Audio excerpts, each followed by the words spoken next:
First and foremost, I want to thank all my subscribers for not abandoning me, as I have been unable to make videos as freely as I used to do due to the truth I share not being allowed on certain venues. However, I do plan to start making videos again, but mostly as it pertains to the churches, as they are the only ones that are going to want to hear it anyway.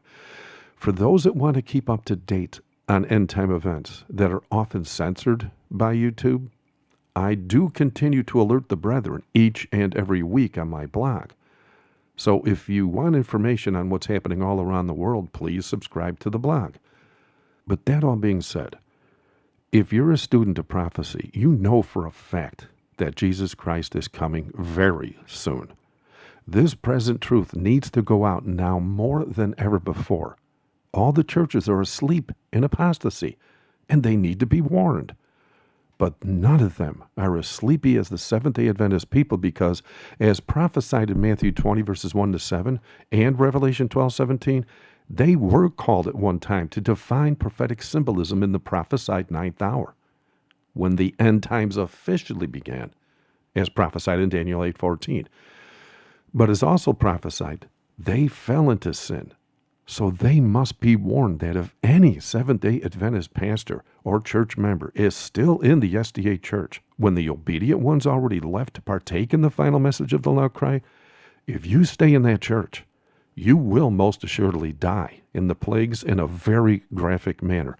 Not only do I have ample Bible verses compiled here and here proving what time it is, I also know the SDA people know that Ellen White is a verified prophet who stated many warnings unto their Babylonian condition of their church, but many of them are unaware she said the following for the church members still sitting in the pews. The indescribable wrath of God is your lot, for she plainly stated, renewed, purified, sanctified, the church must be. Else the wrath of God will fall upon them with much greater power than upon those who have never professed to be saints. And when it comes to the Seventh-day Adventist pastors, who, as prophesied, are part of the many false prophets that Jesus spoke of in Matthew 24:11, they will soon be shuddering in abject terror directly before Plague 7 hits and kills them in a very graphic manner. For she also stated that above the terrific roar of thunder, voices, mysterious and awful, declare the doom of the wicked. The words spoken are not comprehended by all, but they are distinctly understood by the false watchmen. You know, the pastors. Those who a little before were so reckless, so boastful and defiant, so exultant in their cruelty to God's commandment-keeping people are now overwhelmed with consternation and shuddering in fear. Their wails are heard above the sound of the elements. Demons acknowledge the divinity of Christ and tremble before his power, while men are supplicating for mercy and groveling in abject terror.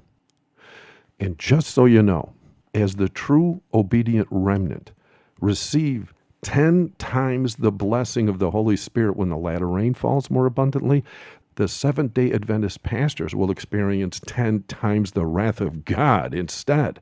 For it is also written, loud wailing cries were heard in every direction.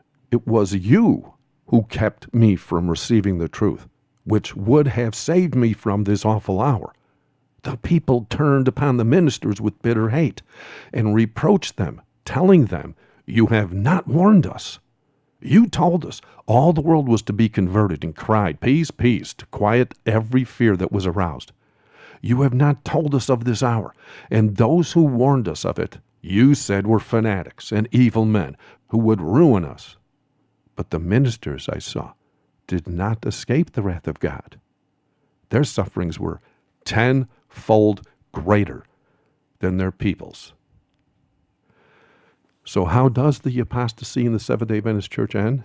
Since there is not a single Bible prophecy from Genesis to Revelation that says the Seventh-day Adventist Church reforms onto obedience, there's only one way for the apostasy to end in the Seventh-day Adventist Church, and that is when Plague 7 destroys every pastor standing behind the pulpits, as well as those sitting in the pews, in one fell swoop.